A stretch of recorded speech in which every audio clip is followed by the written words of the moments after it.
Então, hoje eu vou falar um pouco sobre Helena, livro de Machado de Assis. E Helena foi publicado em 1876 por Machado de Assis e foi o terceiro livro da chamada fase romântica, né, das obras de Machado. Esse livro ele foi publicado primeiramente em folhetins, que eram publicados os capítulos, né, do dia nos jornais. E esse livro, né, essa obra, ela foi publicada pelo jornal O Globo. Então, afinal, né, como é qual é a história de Helena, né? Então, tudo começa com a morte do conselheiro do Vale, que era uma pessoa muito, digamos que reconhecida na época, né, ali pelo Andaraí, né, no Rio de Janeiro. E ele morreu e deixou um testamento para a família. E isso deixou a família surpresa, né? E ao ler o testamento, eles perceberam que o conselheiro do Vale, ele tinha uma filha bastarda, né? Uma filha fora do seu casamento. E isso espantou muito a família e deixou a família desgostada dessa notícia, né? Porque a maioria não gostou dessa situação. E daí nesse testamento o conselheiro do Vale ele pede à família que aceitem essa filha e que cuidem dela e também partilhem de seus bens, né? E daí Helena chega, né, ao bairro do Andaraí e primeiramente ela se isola um pouco, né, das coisas, pelo fato da família não gostar muito dela no começo, né? Mas aos poucos Helena vai conquistando o agrado da família, né, a afeição, com sua personalidade, né? Machado de Assis, nessa obra, ele relata as características de Helena como uma moça amável, né? Uma moça de boa educação, prendada, digamos assim. Porque o conselheiro do Vale, além de ter essa filha, né, ele fazia de tudo para ela, fora dos conhecimentos da família. Pagava escola para ela e estava sempre visitando ela. Então, pelo fato dela ter uma das melhores educações do Rio de Janeiro, né, ela era uma moça muito educada, né? E com essas características, aos poucos Helena vai conquistando, né, essa confiança da família, né? E uma coisa que fez avançar muito nessa confiança foi a tia dela, né, a dona Úrsula, que padeceu de uma doença, e Helena foi a primeira pessoa a se dispor a ajudar dona Úrsula, né, a se recuperar dessa doença. E isso fez com que ela conseguisse um bom status, digamos assim, né, com a família, né, e começou a se entrosar mais e conquistar o coração de cada pessoa da família, principalmente do seu irmão Estácio, né, que começou a desenvolver um sentimento não só de irmandade com ela, mas também de um amor maior, né? Começou a se apaixonar pela sua irmã, mas queria mostrar que não era isso que estava acontecendo.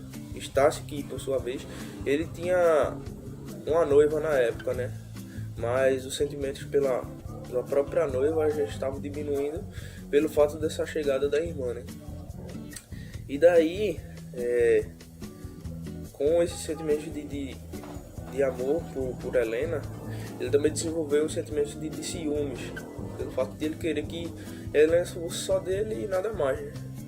E daí chega o seu melhor amigo, Mendonça, para poder disputar os sentimentos de Helena com ele, né? Porque Mendonça começou também a desenvolver sentimentos por Helena, e Estácio começou a colocar empecilhos nesses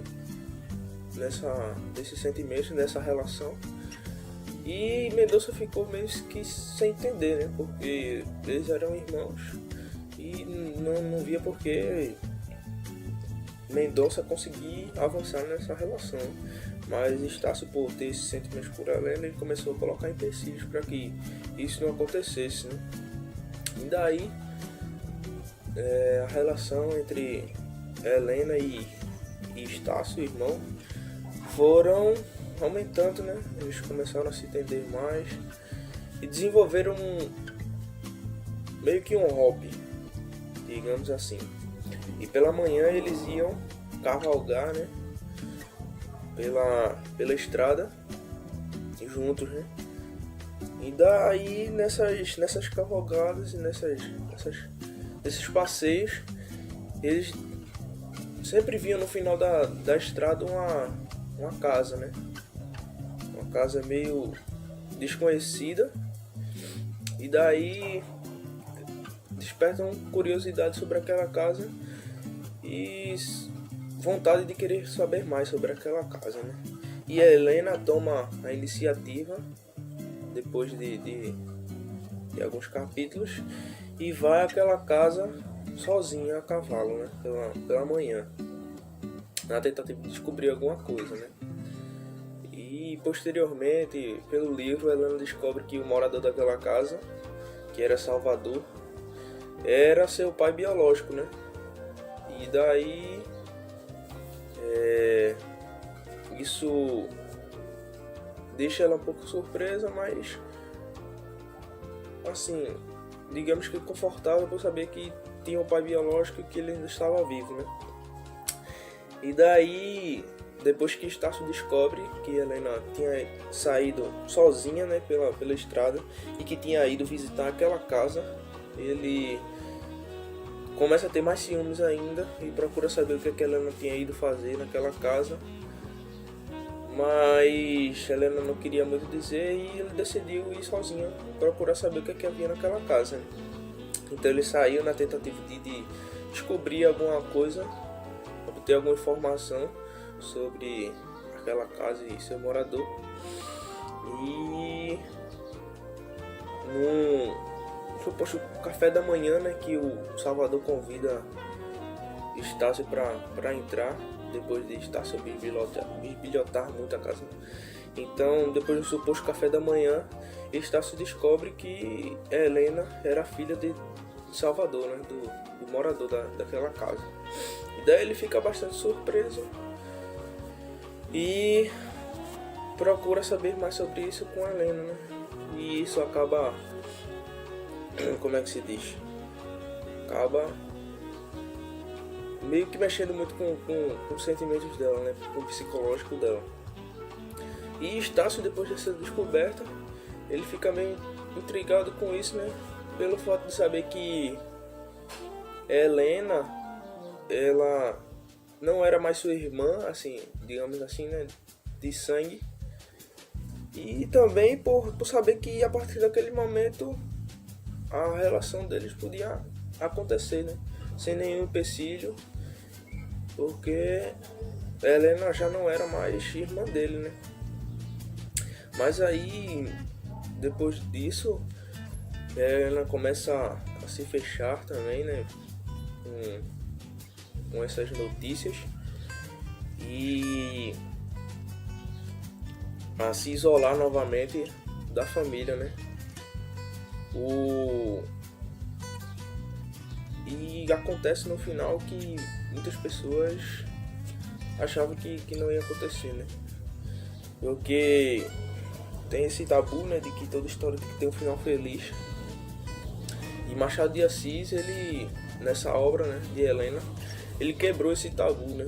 Porque, como eu falei, no final, Helena, após se isolar, né, e esses sentimentos sobre o que estava acontecendo estarem mais intensos, eu acho que isso mexeu um pouco com o psicológico dela e ela acabou morrendo, né? pelo seu pai também, e por saber que os sentimentos dela por Estácio não tinham sido nutridos, né? E Machado de Assis, ele quebrou esse tabu de que nem toda história tem um final feliz, né? Mas apesar dos pesares, né, disso que aconteceu no final, o livro é uma obra bastante interessante e que ensina muita coisa também.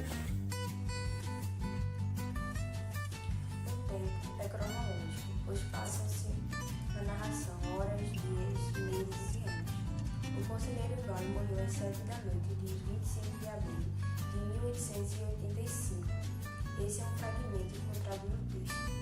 A história é narrada em terceira pessoa por um narrador onisciente.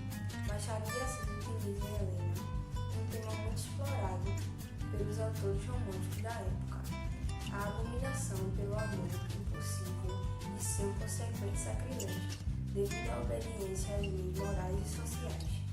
Eugênio desconfiou uma historiazinha de tocador, que é um mito em suas particularidades por não interessar ao nosso caso. Esse também é um fragmento encontrado no texto.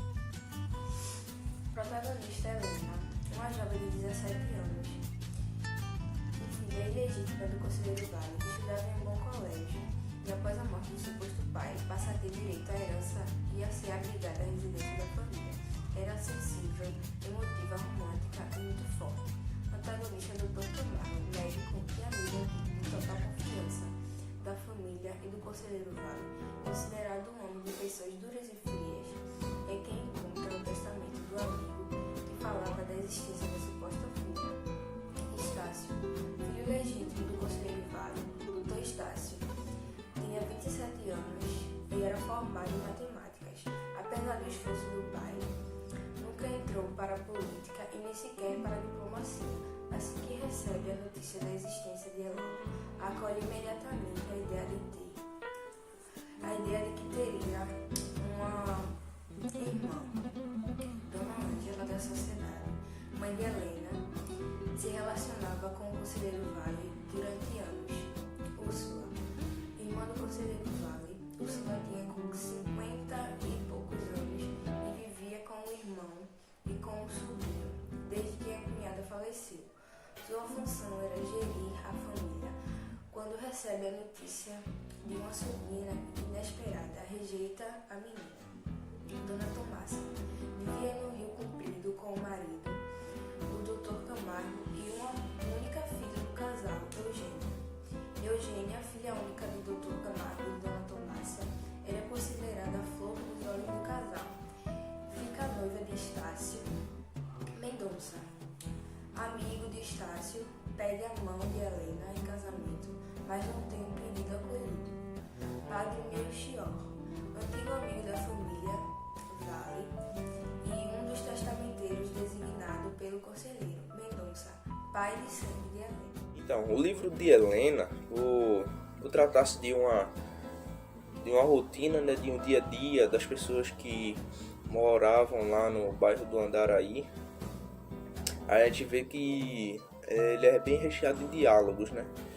Então, por ser bem recheado de diálogos, a gente vê aí que a predominância na leitura do livro é do discurso direto, né? Então, porque a fala dos personagens é de forma literal. Agora a gente vai partir agora para a parte técnica do nosso trabalho, né? Reconhecer algumas figuras de linguagem, saber se o nosso texto ele é objetivo, subjetivo, e também reconhecer algumas palavras fora do nosso vocabulário, né? Algumas orações subordinadas e coordenadas também.